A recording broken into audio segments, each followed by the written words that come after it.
How did both classical republicanism and natural rights philosophy influence the founders' view about government? What are the essential differences between classical republicanism and natural rights philosophy? Why do both classical Republicans and natural rights philosophers stress the need for education and preparation for citizenship? And when you're ready, you may begin. The ancient Greek and Roman philosophy of classical republicanism emphasized one's role as an active participant in society and placed the needs of the community above those of the individual. Natural rights philosophy, born in the Enlightenment, stressed the rights of individuals and the creation of a government out of a state of nature to protect those rights. Natural rights philosophers and classical Republicans influenced the founders' beliefs in education, citizen participation, and the role of government in protecting rights. These influences can be found even today. While the founders managed to blend natural rights and classical republicanism, these two schools of thought fundamentally diverged. Classical republicanism fervently emphasizes the community before the individual, as demonstrated by the citizen soldier Lucius Cincinnatus. The founders believed in this ideal so much that they called George Washington their Cincinnatus.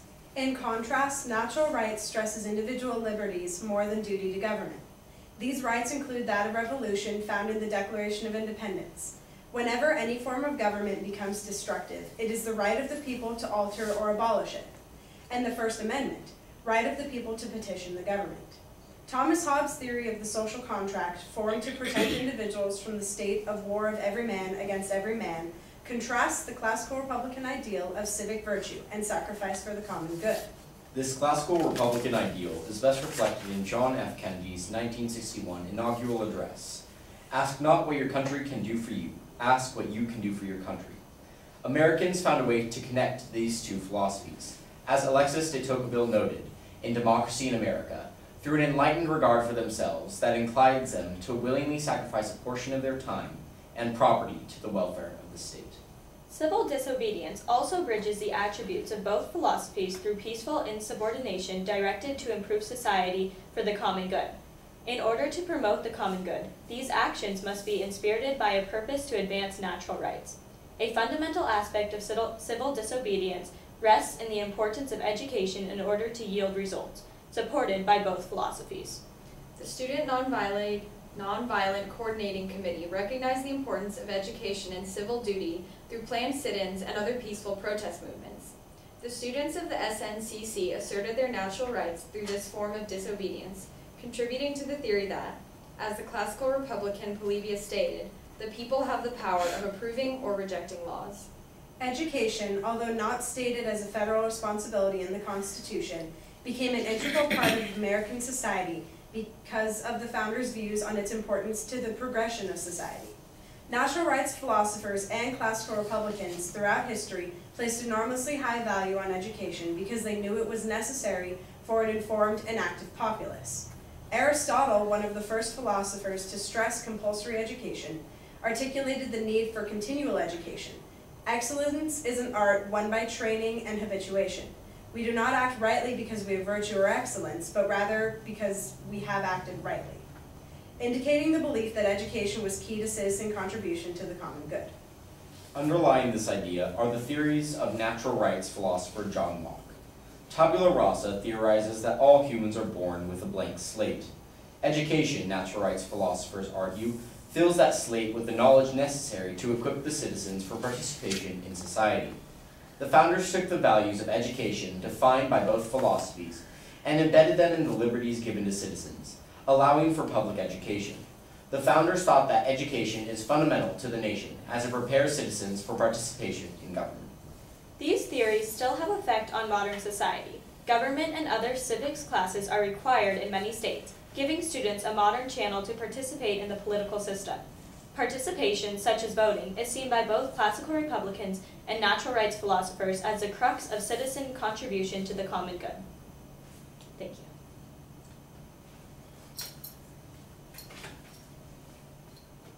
What civic responsibilities are important for young people to have today?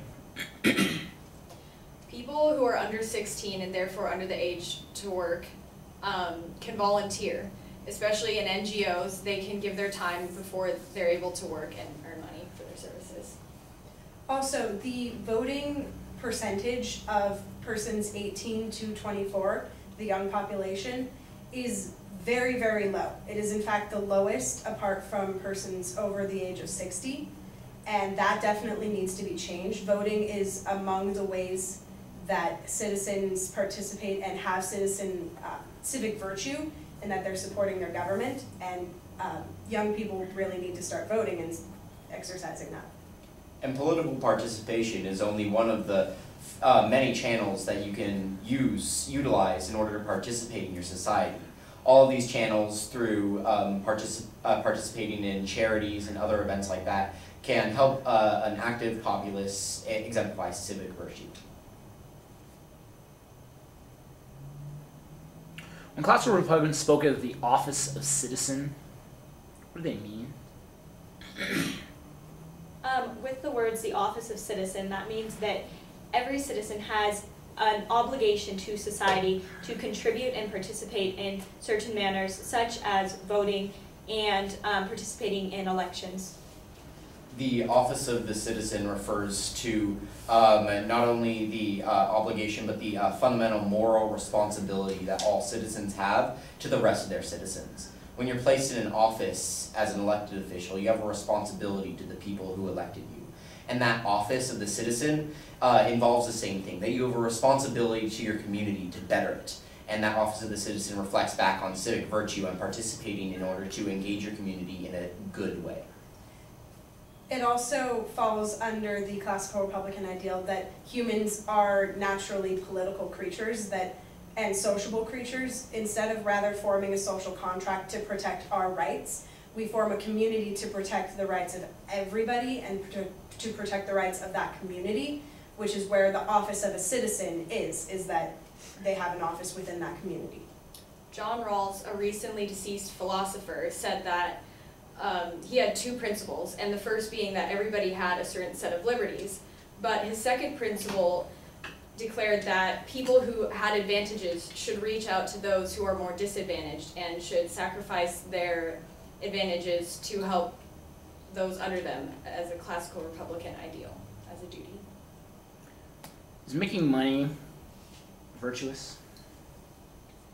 I think making money can definitely be virtuous, because if you have the mind and ability to make that money, you can then direct it back into society and help other people. This also falls into Alexis de Tocqueville's ideas of enlightened self-interest, in which you can be making money, but at the same time contributing to society through making that money, and also putting that money back into society and helping helping everyone else. Absolutely. The idea of enlightened self-interest ties in with modern views on capitalism. That being able to achieve making the best product for the least amount of money is best for society, and you are doing it both in order to better society and to better yourself. So that idea of making money and by happenstance bettering the community indeed shows us that making money can be virtuous. Making money can also not be virtuous in the ways that you use that money. Recently they declared that money was free speech.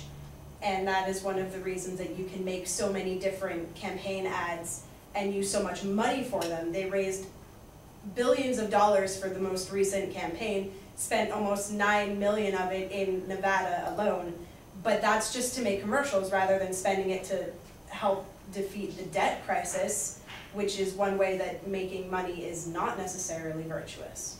Copyrights and patents were created so that people with their creations would be able to spur more competition, therefore creating better products for everybody. I would like to quickly contradict Emily. I think that even in the case of making ads for the election, this can still be virtuous because it's giving people jobs and it's creating a stimulated society. What is the difference between the idea of compelling state interest and the protection of individual rights? And how the courts dignify those distinctions? Okay, the idea of compelling state interest involves the good of society and what is best for the people as a whole, while the protection of individual rights is what's best for the individual. In terms of, to put it in terms that we can understand, instead of allowing a factory that would be harming the rest of the populace to spew harmful chemicals into the atmosphere. Instead, they stop it. While that may be a violation of the person's rights to own that business, it's protecting the common state interest, which is protecting everyone's rights as a whole and infringing on that one individual's rights. This idea can be seen in philosopher John Rawls' ideas, in that the he delineated certain liberties that people have, and the ownership of production was not one of these, because it strips people of some individual rights, because there's a compelling state interest to protect the rest of the people from a corporation that could potentially be abusive. Courts have been using and creating precedents in this, determining which is a compelling state interest as opposed to what is infringing upon individual liberties and individual rights. In one instance, a house was taken by the state using the state compelling interest to make then a private industry, which was supposed to create jobs and better the economy, and they ruled that that was indeed an compelling state interest rather than infringing on the individual's right to own their property rather than giving it over to a private individual. Furthermore, Stop. Oh. Time. They're good. You guys were moving on time. I don't remember that court case, by the way. what's the Kylo court versus case New with Haven, Connecticut. the religion that they were like, they made a ex post facto law? Oh, for, I was trying to remember that. The killing the I really wanted to say it, but I Church of couldn't think Babala IE versus Halu'e. Okay, I'll look it up. The Church of how do you say it? Babala'u'ai. Babala'u'ai. Yeah, versus the city of Hialeah. No, it's Hialeah, city of Hialeah in Florida. Babala'u'ai But versus- that's this thing. Okay, for you guys, just to do cross-ex versions for there. You got a compelling state interest and individual and the protection of individual rights, or AKA fundamental rights, is a modern flair to classical republicanism versus natural rights philosophy. Okay, compelling state interest is that idea in terms of that case that you're talking about. Does the individual practice of religion going to interfere with the overall whole of the community or state? And the Supreme Court in that case decided no, the individual protection of freedom of speech or freedom of religion, free exercise of religion, is more important. Okay, making religion oftentimes a fundamental right. On the other hand, we have compelling state interest in Smith versus Oregon, which is the case that kind of shows on the other hand, where as long as states are making laws that are protecting everyone and not made towards a specific group, then they potentially have compelling state interest, which is protecting the whole of the community over the individual rights of a few. Burning a flag in Texas.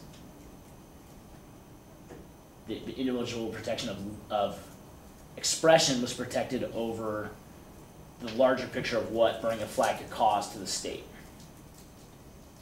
Okay.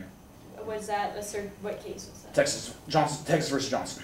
So, the exact answer, was there like a specific thing you were I wanted you guys to balance out some of these Supreme Court cases. Is really what I was trying to look for, because I asked you specifically how the courts have decided this, and you never answered that. I tried. I know you did. Okay, yours was Kylo versus New Haven, Connecticut. Kylo or Kyle? Kylo. Kylo. It's Kelo, Kelo versus Connecticut, and it was eminent domain. Was the issue in the Fifth Amendment's eminent domain. Mm-hmm. Mm-hmm. Your factory example, you got to get to faster, Mike. That was your. Yeah, I was making it up as I went along. I So know. it kind of. You gotta get it. You gotta hit it and quit it. He's done a really good I've job. Yes. I've really tried to You've done trim it. down No, my I answers. know you have. It was good. I'm telling you, from where you were to what it is, I think it's really good. I know you guys kind of were going back and forth on the money and virtue stuff. Don't worry about it so much. I know you're trying to correct her, but try to get to the next question. Unless it's something so glaring of an issue that it's missing, your 2 cents about getting people jobs, not 100% necessary. I understand what you're trying to do, and I think it's a valid point, but everybody had answered already, so don't worry about it, okay? For the sake of time. Mike, on your first 2 questions of civic virtue, give me some tangible examples. What does that idea of office of citizen look like when you gave your description? What is that idea of civic virtue, give some examples. Right.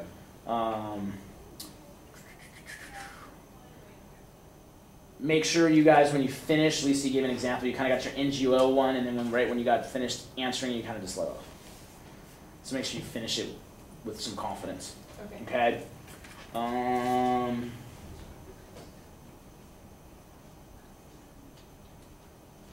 Buckley versus Vallejo is case of free speech as money, and then Citizens United give that protection to corporations. So Buckley is money, Citizens is to corporations. Now, your actual testimony, your 406 on time. I need more specifics from the Constitution of how the founders put in classical republicanism and natural rights philosophy. You're missing it. Because that's how you're showing they were influenced by it. Yes, Washington was Cincinnatus. Great. Show me how he's Cincinnatus, or how the Constitution also wants us to have Cincinnatus in our government. Okay? So more direct constitutional application. Yes. And I have one for you for the education part. You said, while the Constitution does not specifically discuss education, the first or the most important piece of legislation that came out of the Articles of Confederation, the Northwest Ordinance, We had that before, but we specifically messed it up. did. So I think that's it's a 2-word phrase that gives you more examples of these things put in action. Okay? And then just for the sake of time, I think, Lisa, you said the SNCC. You can just call it SNCC for short. Okay. It's called SNCC. Because you've already kind of referenced it earlier, so you can just call it SNCC. You mean from the get-go? No. Okay, so we say. Second time, because then the second time you go, the SNCC, SNCC. Okay. Questions, comments you guys have for them? So we have a little more time. Go ahead. Oh, we had a question about. Okay, hang on, I'll get that in a second. Anything for them? The only thing, I don't know if it really matters, like what we do is we have our hands already on the table and then just put them up a little bit